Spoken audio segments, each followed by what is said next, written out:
Governors elected on the platform of the People's Democratic Party, PDP, have expressed strong concerns over what they describe as mismanagement of the economy by the ruling party or Progressive Congress. In a communique issued at the end of their meeting in Enugu State yesterday, 12 governors of the PDP condemned the government's economic policies, which they say have led to widespread hardship.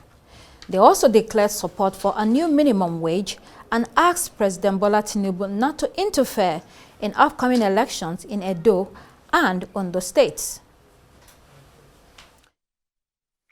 The meeting deliberated on a wide range of issues that border on our critical national interests. The state of our party, particularly the forthcoming Congress, the unprecedented hardship faced by a majority of Nigerians as a result of the dismal performance of the APC-led federal government, the minimum wage negotiations, and the recurring issue of intergovernmental relations with special reference to local government autonomy and funding. 3. Following an exhaustive discussion and consultations with all the organs of the party, as you can see here, the National Working Committee and all the other organs, BOT and the rest, the meeting resolved as follows. The forum knows the crisis in Rivers State of the party and commits to supporting the governor of Rivers State and also resolve that the issue could be done through the political solution that will be required and other measures that all the leaders, the organs of the party will be committed so that we can go together and resolve this issue with minimal friction and division or rancor. And to make sense of all these issues, I have with me in the studio the former National Publicity Secretary of the PDP, Kola Ologbondiyan. Kola, welcome to the program. Thank you very much, Constance. It's a pleasure to have you. You've just seen the communique read by the governor of Bauchi State. And the chairman of the Bala Mohammed. Yeah. Just a little thing. I wonder, why do they have to wear uniforms in this kind of... yes, why do they have to wear uniforms in this kind of gatherings? It's the practice of our governors, and it didn't start today. Right. It's always been a practice. Whichever state that they go to hold meeting, they wear the costume, the popular costume of that state. Of that state. Yeah, right. I remember very well during their first meeting in 2017 in Bauchi. They were all dressed in their Bauchi, and everywhere they have had meetings, even in Oyo, everywhere they've had, even in Akwa. And the party funds it. No, the host governor is expected. You know what happened in the Enugu meeting is that they also invited various organs of the party, so it became a larger stakeholders meeting. Otherwise, it would have been PDP Governors Forum meeting. But this was all encompassing. Yeah, but usually the state governor has to pay for this, and this comes from the state budget. No, I don't agree. I don't agree with you. Right? Right. No, I'm just asking. No, it doesn't have to come from the state budget. It doesn't at all. Oh, okay. Yeah. Okay, so your party once boasted that, we're going to be in power for 60 years. How's that going for you? Well, that was our desire. That was the desire of the founding fathers. Let me tell you that one of the objectives of the founding fathers is to form a party in the likeness of the ANC in South Africa. That will be all-inclusive and all-encompassing. What an ambition. And that will take the challenges of the country headlong. And irrespective of how people feel today, luckily for our party, Nigerians are now seeing the reality that perhaps they ought to have left PDP to continue in office. But I don't think that's the purpose of our discussion this time, so I leave that aside. But talking about our ambition to remain in office for 60 years, we didn't do 60 years, we did 16 years. And the economy was far better than what we are witnessing today. So on account of that, even if we didn't get to do 60 years, we did 16 years that Nigerians applauded until the savagery of a campaign began in 2014. Right. Let's go back to that ambition to be like the ANC. I mean, PDP is a far cry from the African National Congress. They don't even meet I said the dream of the founding fathers was to form a political party that can compare to the African National Congress of South Africa. And I said that even though we didn't, you mentioned 60 years, and I said even though we didn't attain that 60 years, we have done 16 years. And if you compare that 16 years with what Nigerians are witnessing today, you will agree with me. Even if you can't agree here publicly, when we talk elsewhere, you will agree with me that 16 years then is a far better situation than what we are seeing today. So briefly, what do you think are the one or two issues or problems that have crippled the PDP that made it impossible to achieve that dream of the founding fathers? First and foremost, I do not believe that the PDP is crippled. But it is in disarray. I believe that I can agree with you if you say that we are challenged, that we have challenges. I can even agree with you if you say our party is hemorrhaging. But to say that it is crippled, no. It is in total disarray. If the party is crippled, you won't bring me here this evening. Right. You will have looked for another stronger party to bring. But having said that, the truth of the matter is that we are challenged, and what stopped the dreams was, from my own understanding, the inability to have an inclusiveness in the party was a challenge. Because at every stage of the party, we have various levels and serious disagreements, which even when we're in power, we recovered from to some extent, until that point when it became irreconcilable. And since 2015, well, no thanks to the opposition then, who brought in a savagery of campaign against the party and misled Nigerians to follow them on a journey to nowhere. So let's go to Enugu State. They had the meeting, 12 governors issued a communique, and part of the things that they said is that they claim that Nigeria is drifting into anarchy. What exactly does the party mean by that? Expatiate. Okay, first and foremost, let me establish the fact that we have 13 governors, but only 12 attended the meeting. Yes, 12 attended, yes. The governor that was absent was the governor of Osun State, yes, who had domestic issues to attend to. But having said that, they mentioned the fact that the nation is drifting. Constance, even looking around us as we are seated there, are we indeed operating the democracy of 1999 to 2020 to 2003, or to 2000 from 2000 to 2007? Is it democracy we operated in 2007, 2011, or 2015 that we are operating today? The answer is no. For instance, let me even bring you closer home. Let's take the issue of the Supreme Court judgment in respect of the local government of the local government autonomy.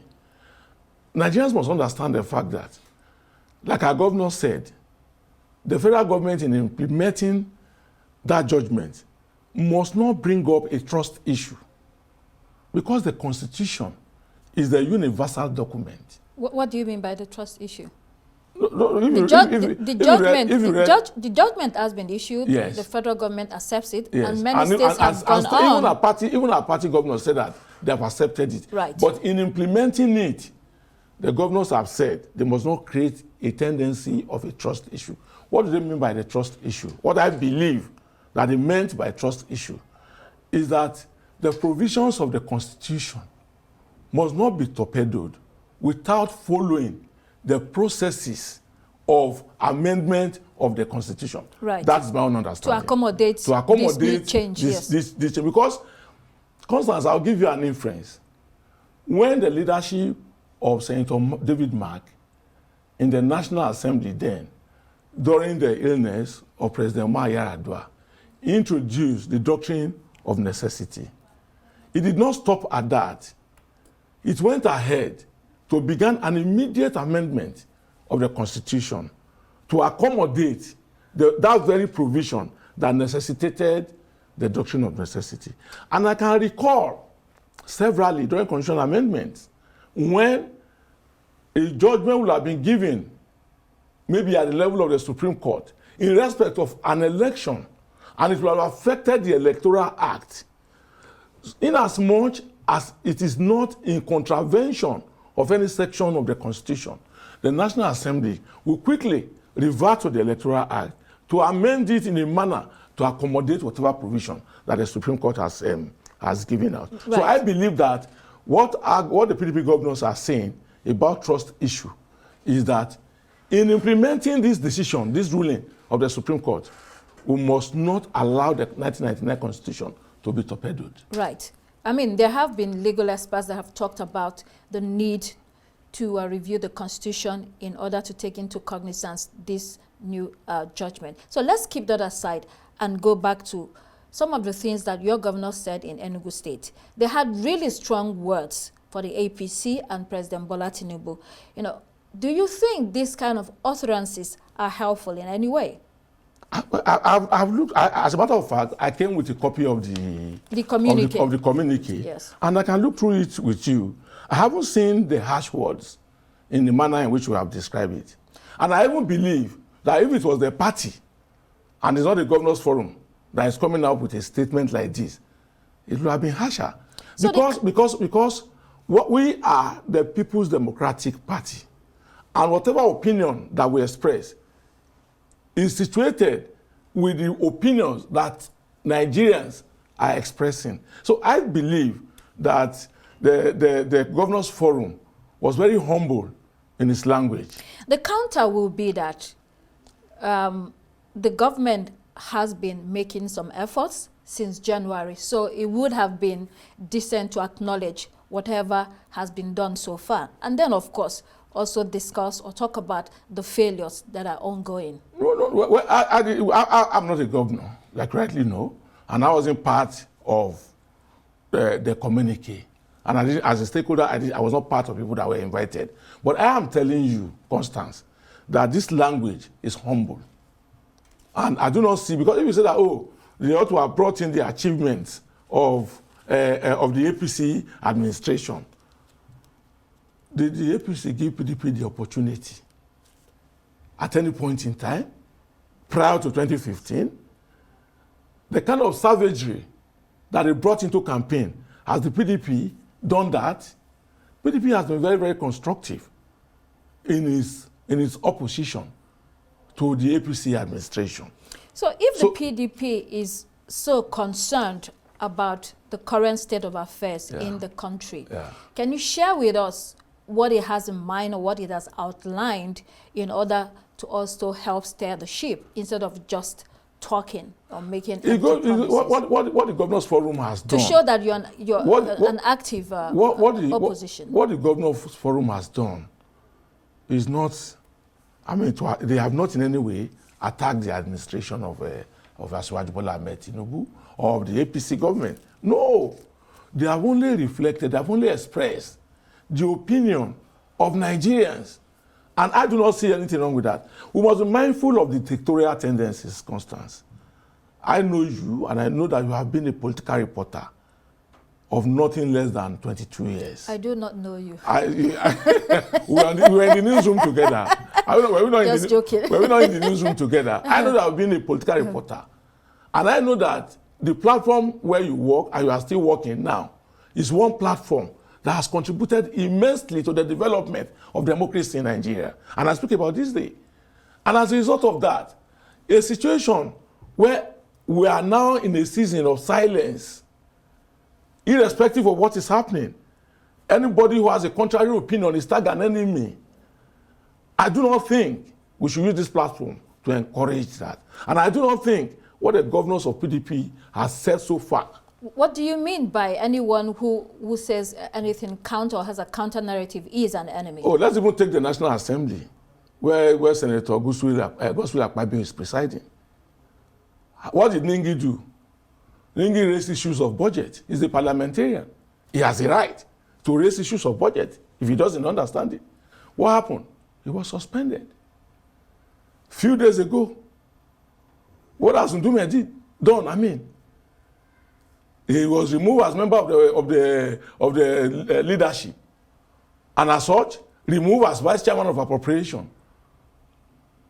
And in fact, very funny, because I understand the working of the parliament. He's now made the chairman of tourism, meaning that meaning that if you are chairman of tourism, you are nothing. So that's a punishment. Ndume's case is a party issue because it was his party that asked for him to be removed. Ndume didn't speak as a party man. Ndume spoke as a senator. Are you giving him a pass because he's part of the establishment? He's part of the system. He's been there. No. I'm not giving him any form of pass. I'm reviewing situation, and I'm emphasizing the fact that we should not, by ourselves as Nigerians, enthrone a dictatorial tendency upon ourselves. That's the point I'm making. We had freedom. We were speaking freely. So how come that a new government will come and we cannot speak as freely as we used to do? How come that we are forcing ourselves into a season of silence? That's the point I'm making. And I'm saying that it appears as if the government is encouraging that. So and I say even in the parliament, where you have the freedom, the major difference between the parliament and the legislature and the executive is the freedom of the parliamentarian. That is the major issue. That's the major distinction. You can speak your mind because you are a parliamentarian. So your the minister cannot speak the way a parliamentarian will speak. And so I'm saying that we should not allow ourselves to be caged. We should express our freedom. So your conclusion is that the government of President Bola Tinubu is not receptive of free speech? Well, I've given you examples, and I've given Nigerians examples as well. So they are left with, I'm leaving them to draw their conclusions. You understand? Whether free speech is being encouraged or it is not being encouraged. But my own advice to all Nigerians is that we must not force ourselves into a situation where we can no longer express ourselves. So let's go back to the economy. President Bola Tinubu's administration may be underperforming currently. However, you can't deny the fact that states have a responsibility. You have 13 governors. Share with us the states that are shining examples of your party. Because that is also important. It's not only about the federal government. Constance, there is no state of the PDP that is not performing. As a matter of fact, I don't know how much of following you did during the Democracy Day activities. And the way the governors were commissioning their deliverables. I don't know how much of interest you showed in that. And I can say here, without what are your top performing states? Three. 2-3 performing states. Your top performing states. Yes. There's no state of the PDP that's not performing. We haven't done a peer review mechanism. You should. And because we shall. The party we do that. The governors forum will do that. And I think they even expressed that in their communique. If they didn't express it in the communique, I can tell you that it was part of what was discussed in their meeting. So there's no governor elected on the platform of the PDP that is not making huge contributions in their respective states. Let's go to Rivers State. It's been difficult for your party to hold it together internally. There's been a lot of indiscipline, a lot of wrangling, a lot of divisions. And so the governors have come out to say they're fully backing Sim Fubara, the governor of Rivers State, in all the crisis that has been going on. It's one thing to say that you're backing him. It's another thing to actually take steps to make sure that he feels like the party is solidly behind him. Why have you not arranged a rapprochement between him and the person at in the FCT that he's had problems with? Who is the person? Who is the person in the FCT? FCT Minister Nyesom Wike. Oh, okay. The president has done that. Okay. Your party, what have you done in that regard? Well, it's not just issuing a communique. Well, let me start by saying that I think there's a spark of courage from the communique of the Governors Forum. And I also want to commend the governor of Enugu State, Mr. Peter Mba, for even bringing this meeting up, for even hosting the meeting. And I say so because even you have identified the issue in Rivers State as a major challenge of the party. And I quite agree with you completely. I agree with you that is a major challenge. And I also like the question that, how come your party has not been able to have a rapprochement between the Governor Fubara, the sitting governor of the state, and the former governor of the state, Minister of FCT, Nyesom Wike. But beyond the reasons of why they haven't had a rapprochement, I am happy and I'm excited that the party is making progress, because the governors of the PDP have now said that they are giving their full backing to the sitting governor of Rivers State. And they also went further to say that they will take into consideration all issues in Rivers State, which means that they have a roadmap to resolving the problem if the parties want the problem resolved. But what is important, what we must not shy away from, is the fact that in every state, in the 12 states outside Rivers, the governors of the states are in charge of the state structure. Yes, the other governors. Yes. Rivers cannot be an exemption. And as such, Governor Sim Fubara should be given the structure of the state. Except if, as it is done in some states, there's agreement between him and other leaders of the state. If not, he deserves to have the structure of the state. It's easy to say Governor Sim Fubara should be given the structure of the state, but you and I know that it's easy to talk about. In reality, it's more complex because the person at the FCT, the minister, also is interested. He has a political ambition in the future, and that's why they've had this tussle about the structure in the state. So after this meeting of the governors, what are we going to see to resolve that problem in the state? Rivers is crucial to any political party, including yours. Well, when you said that the minister of FCT has a political ambition, I don't know, as a party member, I'm not aware that he has a political ambition. At any rate, perhaps it's too early in the day. He's working for an opposition party. So if he's working for an opposition party, is he now going to take the structure of the other party and take it to the party where he's working? This is a question you have to ask him. Is that what you are saying? You are a member of the party, so that's a question you have to ask him. I have said that I am excited by the development from the meeting, and I commend the chairman of the PDP Governors Forum, the Bauchi State Governor, Governor Bala Mohammed, for creating this spark of courage and allowing even discussions and even decisions to be taken in respect of this matter as it concerns Rivers State. So I believe that the party is making progress. And mind you, that meeting was not just about the governors. The Board of Trustees chairman, Senator Adolphus Wabara, his secretary, Senator McAfee, the Ministers' Forum, former Minister of Special Duties, Turaki, SAN, the chairman of the state were represented by chairman, that's the chairman of Kaduna State, Hyacinth, you understand. And other former governors was represented by Aliyu Babangida, former governor of Niger State. So it's not about the governors alone. It's an all-encompassing stakeholders forum. And I think that if we cannot believe this level in our party, then it's unfortunate. So I have no doubt that they will do what they have said they are going to do. One last question before we move on from Rivers. Is your party going to suspend Minister Wike for anti-party activities? That is a decision that NEC will have to take. What do you think? Do you think he should be suspended? No, I'm not. No one man is NEC. Right. No one man is NEC. It's your view. Yes, it's a decision of NEC. And even before NEC gets to this decision, it must go through the working committee and also go through a disciplinary committee. For instance... Why has it delayed? Disciplinary committee, it's about time. Why haven't you had it? No, maybe there are no petitions. These things are not... PDP has rules. So these things are not done by just a wave of the hand. There must be a petition submitted to the NWC, which the NWC will forward to the disciplinary committee, which is chaired by former Minister of Foreign Affairs, Ikimi, whose committee members will review this and forward their decision back to the NWC, who will slate it as an agenda for NEC to discuss.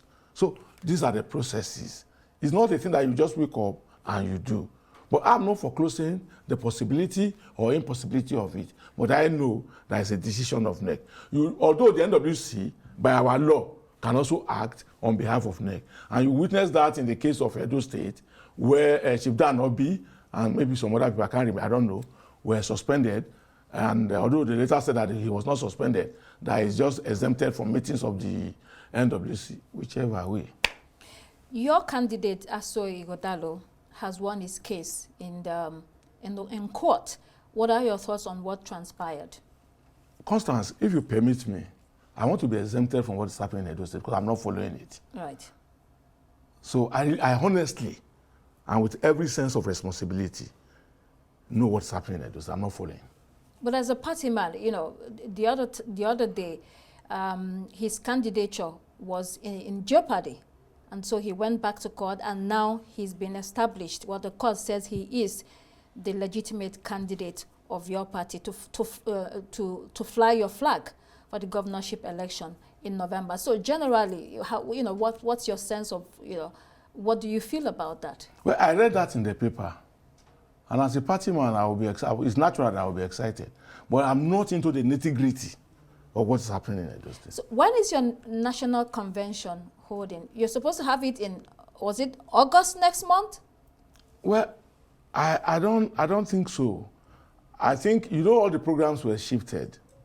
We're supposed to have our NEC on August 26th or August 25th.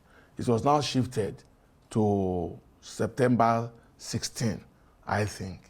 So I don't know. I don't think we're a day. So the tenure of the acting national chairman is again extended. You see, when people say that the PDP is in total disarray, it doesn't know what it's doing, it's one of these things.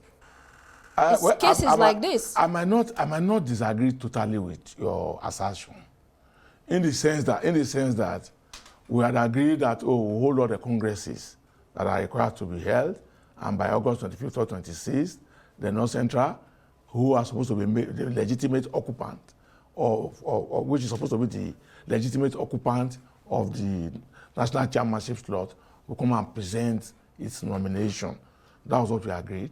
But now, maybe because of, I can't remember, maybe it's fasting. I think they gave a reason, which I can't really remember now. That decision has been shifted to September 16th. In less than a minute, you said that you were going to win the 2027 election.